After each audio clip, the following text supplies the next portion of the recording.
Hello दोस्तों, मैं विक्रम आप सभी का स्वागत करता हूं अपने यूट्यूब चैनल एडुकेयर पे। आज हम लोग पढ़ने वाले हैं क्वाड्रेटिक इक्वेशन के एक्सरसाइज 4.2। पहली बात ये समझ लें कि क्वाड्रेटिक इक्वेशन या द्विघात समीकरण होता है क्या। द्विघात समीकरण वह होता है, पहले तो इसका फॉर्म होता है ax² plus bx plus c equal to 0। ठीक है, तो जिस समीकरण में, जिस द्विघात समीकरण में या फिर बोले जिस नॉर्मल समीकरण में जो मैक्सिमम घात 2 होगा वो द्विघात समीकरण कहलाएगा। अगर इसमें समीकरण में कुछ भी रहता है, मैक्सिमम घात जो होता है ये पावर 3 रहता तो ये द्विघात समीकरण त्रिघात कहलाता, या फिर एक रहता मतलब bx प्लस c के फॉर्म में होता फिर भी ये द्विघात समीकरण नहीं होता। तो आइए तो इसके अनुसार हम पढ़ेंगे एक्सरसाइज 4.2 को सॉल्यूशन करेंगे। इसमें पहला क्वेश्चन कह रहा है इसका मूल ज्ञात करने के लिए। मूल ज्ञात करने से अभिप्राय है कि समीकरण का हल निकालना। हल बोले उसी को मूल बोलते हैं जो समीकरण को सेटिस्फाई करता है।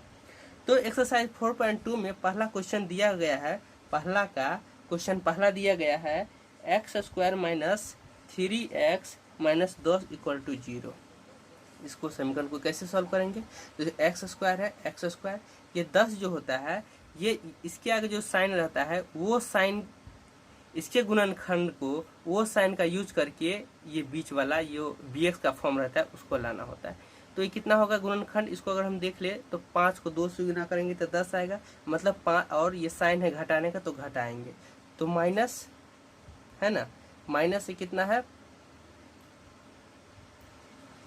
5 minus 2x minus 10 equal to 0।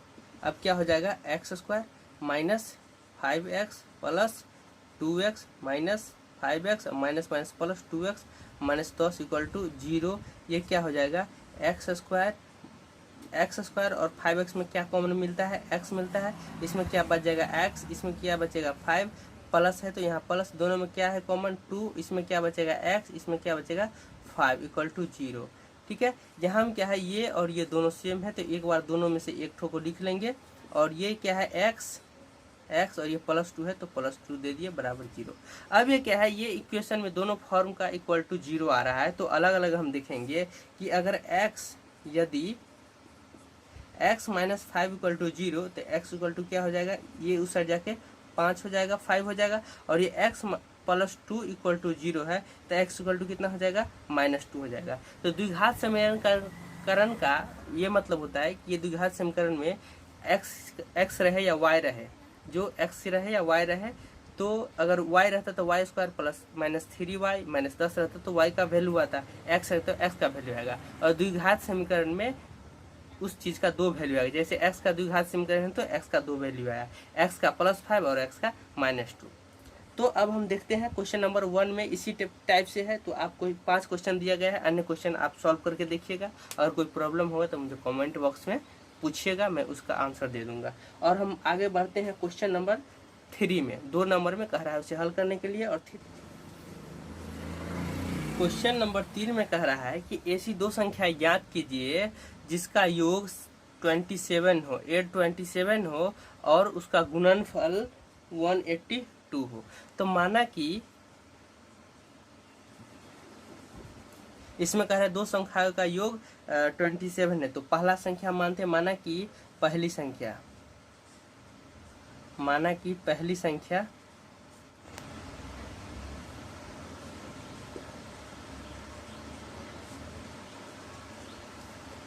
x, अगर पहली संख्या x है और 2 संख्याओं का योग 27 है, अगर 2 संख्या का योग 3 है, बोल रहा है पहला संख्या अगर x है तो दूसरा क्या होगा, पहला अगर 1 है तो दूसरा क्या होगा 2 होगा। कैसे? तो 3 - 1 करके 2 होगा।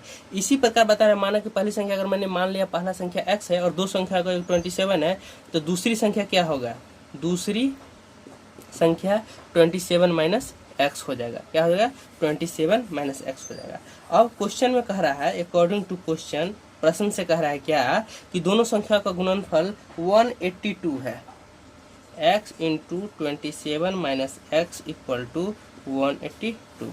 अब यहाँ देखिए, तो अब इसको गुना कर देंगे, 27 को x से गुना करेंगे कितना होगा 27x माइनस है तो माइनस के साथ क्या हो जाएगा, एक्स को गुना करेंगे एक्स से तो एक्स स्क्वायर इक्वल टू 182 है 182 करेंगे। अब क्या करेंगे, इस सब को उस साइड ले जाएंगे, उस साइड ले जाएंगे तो ये सब क्या होगा, जो साइन है चेंज हो जाएगा। तो माइनस एक्स है तो उस साइड क्या हो जाएगा एक्स स्क्वायर, ये प्लस 27 उस साइड माइनस 27 ये उस साइड पहले से था तो प्लस 182 इक्वल टू क्या हो जाएगा, इस साइड क्या बचेगा 0, कुछ भी नहीं।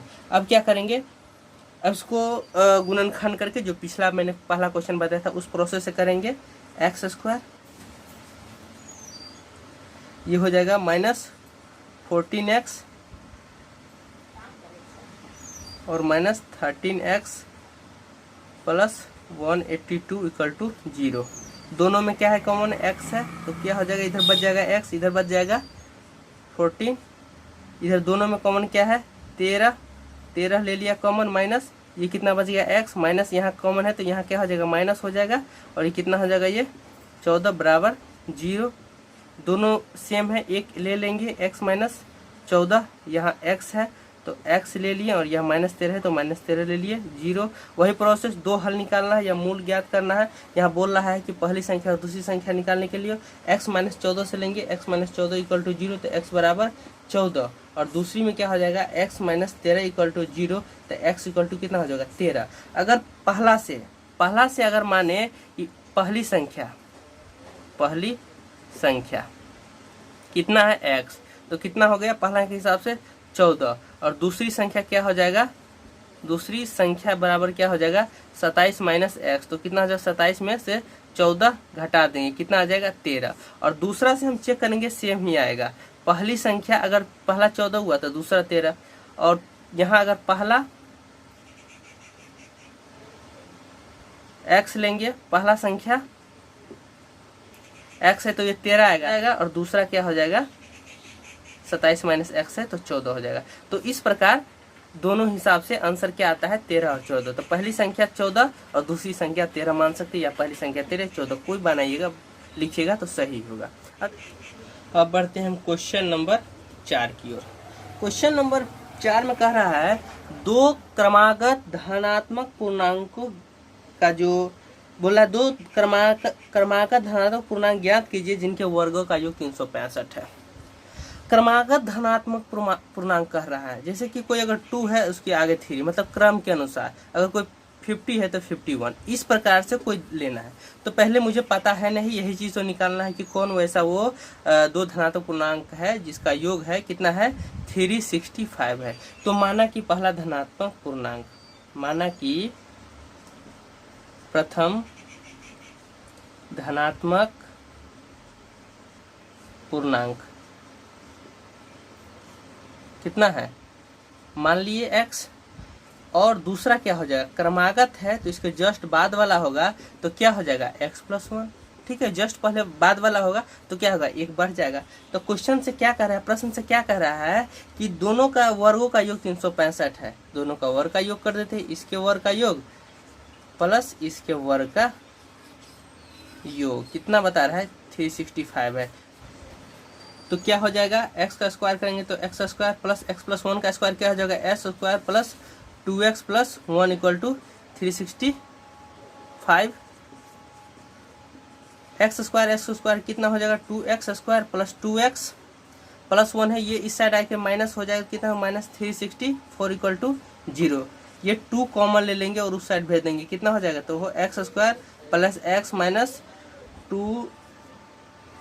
182 हो जाएगा। ये उस साइड जाने के बाद फिर 0 हो जाएगा। क्या हो जाएगा अब ये 14 को 13 से गुना करेंगे, दो गुणनखंड 14 में 13 घटाएंगे तो ये x आएगा, ये साइन x है तो घटा कर लाना, मतलब x square plus 14x minus 13x minus 182 equal to 0।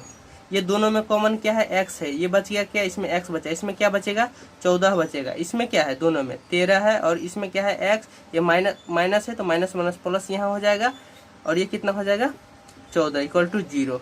दो आ गया, दो सेम है तो ले लेंगे x प्लस 14, और ये यहाँ क्या बचा x, यहाँ क्या बचा माइनस 13 इक्वल टू 0। 2 आया, अभी दोनों से निकालना है मुझे हल, तो x plus 14 equal to 0, x बराबर माइनस 14, और माइनस आया ठीक है। अब बोल रहा है धनात्मक पूर्णांक, तो ये तो होगा नहीं। अब दूसरा देखते हैं x माइनस 13 में, तो x माइनस 13 इक्वल टू 0, तो x इक्वल टू कितना हो जाएगा 13, ये धनात्मक है तो 13 हो गया। इसीलिए अतः प्रथम संख्या धनात्मक प्रथम पूर्णांक या प्रथम संख्या कितना होगा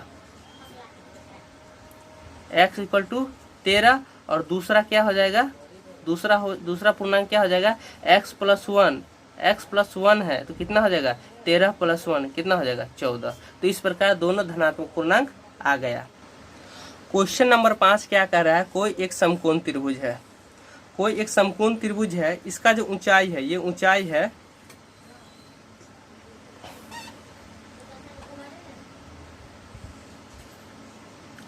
इसका ऊंचाई है आधार से 7 सेंटीमीटर कम है।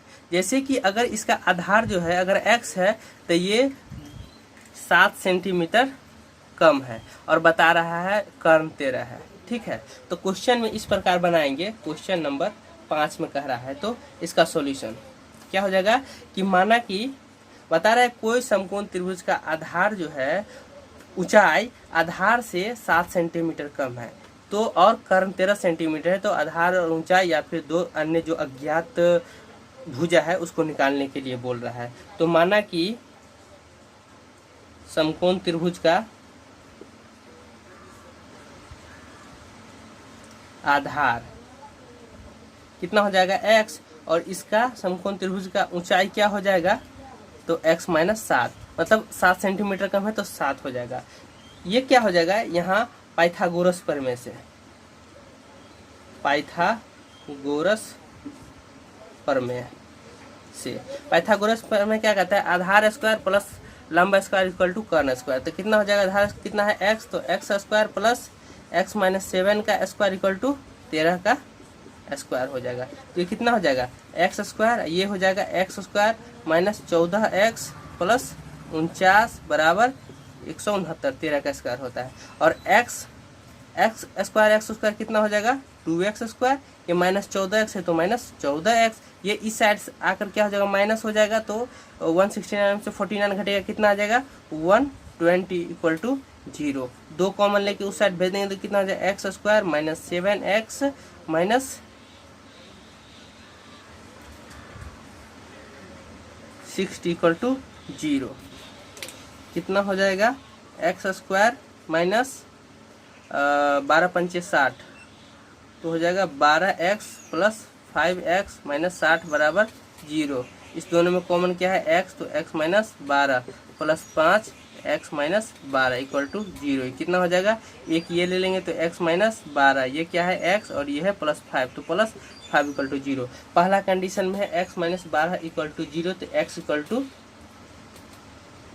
12 हो जाएगा पहला, और दूसरा में कहता है x प्लस 5 इक्वल टू 0, तो x बराबर माइनस 5। तो ये तो होगा नहीं, इसलिए नहीं हुआ कि किसी चीज़ को जब मापते हैं तो हमेशा धनात्मक होता है, प्लस में होता है माइनस में नहीं होता है, तो 12 लेंगे। तो आधार क्या हो जाएगा, अतः समकोण त्रिभुज का आधार बराबर x कितना हो जाएगा 12, और ऊंचाई क्या हो जाएगा समकोण त्रिभुज का x माइनस 7, तो 12 माइनस 7 कितना हो जाएगा 5 सेंटीमीटर। ठीक है, तो इस प्रकार 5वां क्वेश्चन को मैंने सॉल्व किया। क्वेश्चन नंबर 6 में सॉल्यूशन मुझे करना है। तो क्वेश्चन नंबर 6 में पहले कहता है क्या, क्वेश्चन नंबर 6 में कहता है कि कोई कुटीर उद्योग है और एक बर्तन का जो लागत है उसका लागत है एक दिन में जितना निर्माण होता है उसके दुगुने से 3 अधिक है। ठीक है, तो एक दिन में कुल बर्तन की संख्या कितना निर्माण कुछ भी हो x y z कुछ भी हो, तो उसके दुगुने से 3 अधिक एक बर्तन का मूल्य है। तो कुल का अगर निकालना है, कुल बर्तन का मूल्य कितना होगा, तो क्या करेंगे कुल बर्तन की संख्या में एक बर्तन के मूल्य से गुना कर देंगे तो कुल बर्तन का मूल्य आ जाएगा। और इस क्वेश्चन में कह रहा है कि कुल बर्तन का निर्माण हो रहा है, उसका एक बर्तन का मूल्य है जो उस दिन जो निर्माण हो रहा है उसके दुगुने के 3 अधिक है, और इसका उस दिन जो निर्माण हो रहा है उसका जो लागत आता है 90 रुपया। तो पूछ रहा है उस दिन कुल कितना बर्तन निर्माण हुआ और एक बर्तन का मूल्य कितना हुआ। इसके लिए क्या हो जाएगा, माना कि उस दिन कुल बर्तन का निर्माण x हुआ, ठीक है। तो माना कि एक बर्तन का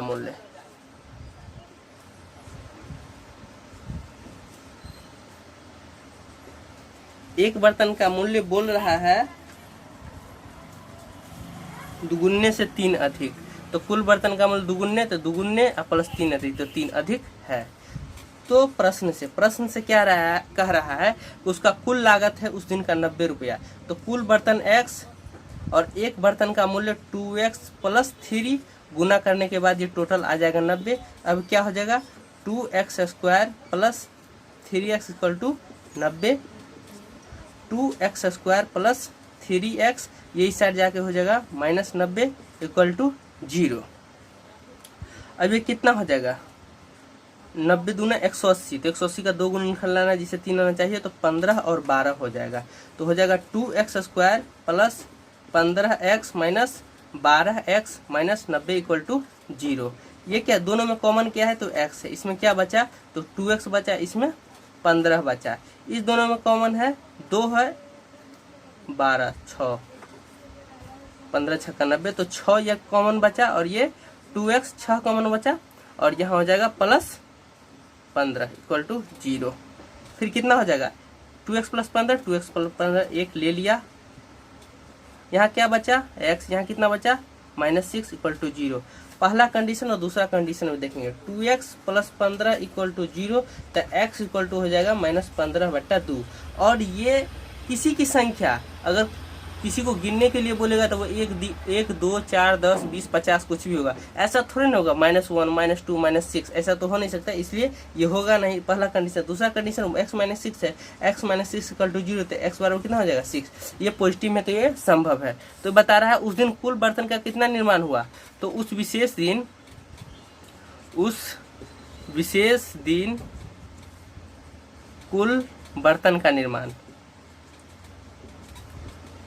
निर्माण संख्या कितना है, x है, तो x कितना आया 6, और कितना है कुल लागत,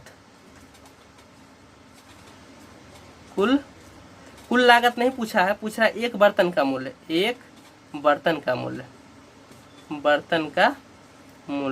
तो एक बर्तन का मूल्य क्या है 2x प्लस 3, तो कितना है 6 इंटू 2 इंटू 6 प्लस 3, कितना 6 दूना 12 और 3 15, ठीक है। तो क्या हुआ, उस दिन कुल बर्तन का निर्माण 6 हुआ और एक बर्तन का लागत 15 हुआ। तो इस प्रकार 6 संख्या और 15 रुपया पर बर्तन। तो इस प्रकार हम लोगों ने एक्सरसाइज 4.2 को अच्छी तरह कंप्लीट किया। अगर कुछ इसमें ना समझ में आए तो आप कमेंट बॉक्स में कमेंट कीजिएगा, मैं उसे समझा दूंगा।